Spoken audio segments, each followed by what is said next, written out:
আসসালামু আলাইকুম ভিউয়ার্স, এই মুহূর্তে ব্রেকিং বিষয়ে হাজির হলাম। অবশেষে কিন্তু অনেক জল্পনা কল্পনার পর এবার গ্রেফতার হলেন এই দীপুমণি, সাবেক এই শিক্ষামন্ত্রী। তার যে অপকর্ম সে সকল কিন্তু আপনারা ইতিমধ্যে জানেন, কিন্তু এর পরেও তাকে গ্রেফতার করা হয়নি। অবশেষে কি কারণে তাকে গ্রেফতার দেখানো হলো সে বিষয়টি নিয়ে থাকছে এক্সক্লুসিভ একটি রিপোর্ট। এরপর জানতে পারবেন অবশেষে কিন্তু এবার শেখ হাসিনা সহ 7 জনের বিরুদ্ধে আবারও নতুন একটি মামলা হলো। এই 7 জনকে অবশ্যই বিচারের কাঠগড়ায় দাঁড়াতে হবে। সেই সাথে গণহত্যার অভিযোগ এনেছে এবার শেখ হাসিনা, ইনো, মেনন ও নজিবুল বশরের বিরুদ্ধেও। এই সকল বিষয় নিয়ে থাকছে আরো একটি রিপোর্ট। এবং সবশেষে এবার জানিয়ে দেবো আপনাদের মাঝে আওয়ামী লীগকে এবার নিষিদ্ধ ও নিবন্ধন বাতিল চেয়ে হাইকোর্টে রিট করা হয়েছে। এবার কি উঠে আসবে? তাহলে কি আওয়ামী লীগকে নিষিদ্ধ করা হতে পারে? কি বিষয় উঠে আসলো বিশেষ ভিডিওর শেষ অংশে এক্সক্লুসিভ জিনিসটাও জানতে পারবেন। এতক্ষণ শুনছিলেন শিরোনাম, এবার বিস্তারিত। চলুন এবার আমরা তুলে ধরছি হঠাৎ করে কেন এই সাবেক শিক্ষামন্ত্রী দীপুমণিকে আটক করা হলো। সাবেক এই শিক্ষামন্ত্রী দীপুমণিকে রাজধানীর বাইধারা এলাকা থেকে আটক করা হয়েছে। ঢাকা মহানগর পুলিশের গোয়েন্দা বিভাগের একটি দল আজ সোমবার সন্ধ্যায় তাকে আটক করা হয়। সন্ধ্যা 7টার দিকে দীপুমণিকে আটকের অভিযানে ঢাকা ডিবির একজন ঊর্ধ্বতন কর্মকর্তা সংবাদ মাধ্যমকে তথ্য নিশ্চিত করেছেন। তিনি বলেন, এখনই দীপুমণিকে মিন্টু রোডে ডিবি কার্যালয়ে নেওয়া হবে। এরপর রাত 8টার দিকে দীপুমণিকে আটকের তথ্য জানায় ঢাকা মহানগর পুলিশের গণমাধ্যম বিভাগ। দীপুমণি বাংলাদেশ আওয়ামী লীগের যুগ্ম সাধারণ সম্পাদক। তিনি এর আগে আওয়ামী লীগ সরকারের পররাষ্ট্র ও শিক্ষামন্ত্রীও ছিলেন। এর আগে বৈষম্যবিরোধী ছাত্র আন্দোলনের চলাকালে গত 18 জুলাই চাঁদপুর জেলা বিএনপির সভাপতি শেখ ফরিদ আহমেদ মানিকের বাড়িতে হামলা, ভাঙচুর, লুটপাট ও অগ্নি সংযোগের ঘটনা ঘটায়। গত বৃহস্পতিবার ডক্টর এই দীপুমণির বিরুদ্ধে মামলা হয়।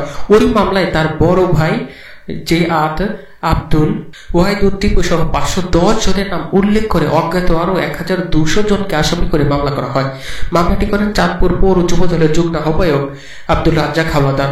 মামলার বিবরণে উল্লেখ করা হয়, গত 18 জুলাই রাত 8টার সময় সাবেক এই সমাজ কল্যাণ মন্ত্রী ডক্টর দীপুমণি ও তার বড় ভাই ওয়াহিদুর টিপুর প্রত্যক্ষ নির্দেশনায় জেলা বিএনপির সভাপতি শেখ ফরিদ আহমেদ মানিকের জিএম সেনাগুপ্ত রোডের মনিরা বাসার ভবনের নামে একটি বাড়িতে 1000 থেকে 1200 লোক দলবদ্ধ হয়ে দেশীয় অস্ত্রশস্ত্র নিয়ে হামলা ও ভাঙচুর করে।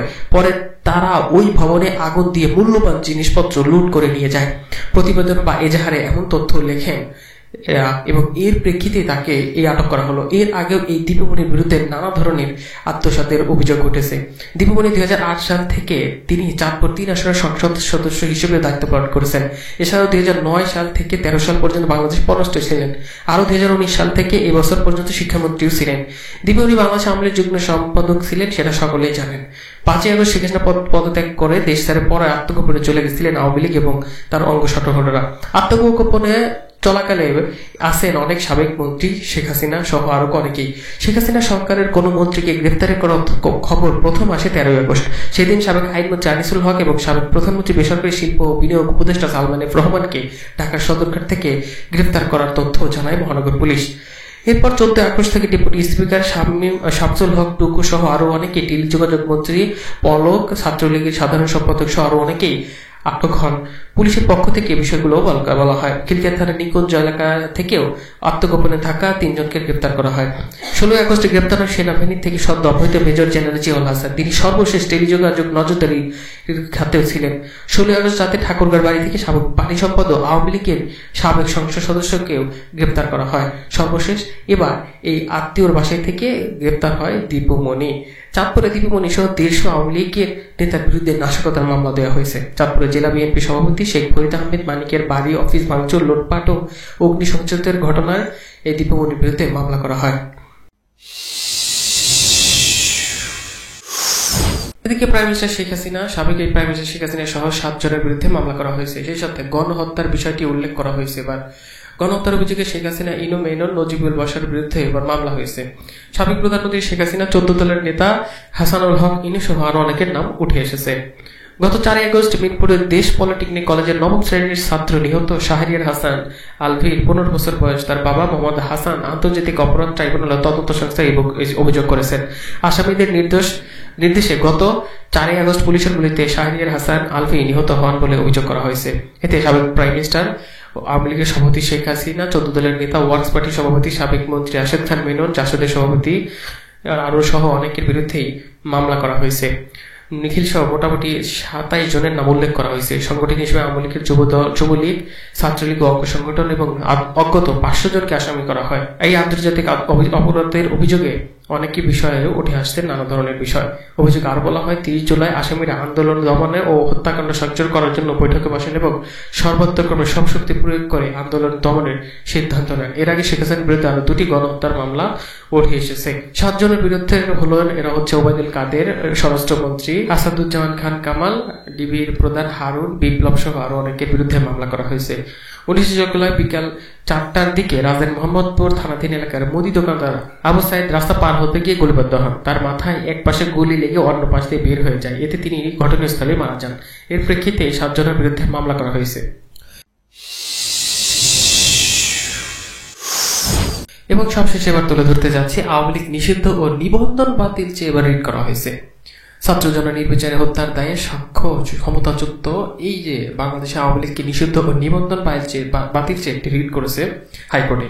সোমবার 19 আগস্ট মানবাধিকার সংগঠন স্বর্ণ সোসাইটির পক্ষ থেকে নির্বাহী পরিচালক আরিফুর রহমান মুরাদ ভাইয়া রিটটি করেন এবং সেই সাথে আরো যে বিষয়গুলো উঠে আসে। রিটে যেসব প্রতিষ্ঠান শেখ হাসিনার নাম রয়েছে সেগুলোর পরিবর্তনের নির্দেশও চাওয়া হয়। একই রিটের দেশ সংস্কারের লক্ষ্যে বর্তমান অন্তর্বর্তীয় সরকারের মেয়াদের সর্বনিম্ন 3 বছর চাওয়া হয়েছে। সে সঙ্গে বিদেশে পাচারকৃত 11 লক্ষ কোটি টাকা ফেরত আনতে এবং বিগত আওয়ামী লীগ সরকারের আমলে চুক্তিভিত্তিক নিয়োগ পাওয়া কর্মকর্তাদের বদলিও চাওয়া হয়েছে। রিটকারী আইনজীবী আরিফুল রহমান মুরাদ ভুইয়া বলেন, রিটের এই বিষয়গুলোতে রুল ও আদেশ চাওয়া হয়েছে। প্রসঙ্গটা প্রায় 16 বছর ক্ষমতায় থাকাকালীন ছাত্রী জনতার অভ্যন্তরের মাধ্যমে গত 5 আগস্ট ক্ষমতাচ্যুত হয়। সেই দিন প্রধানমন্ত্রী পদ ছেড়ে ভারতে পালিয়ে যায় আওয়ামী লীগের সভাপতি শেখ হাসিনা।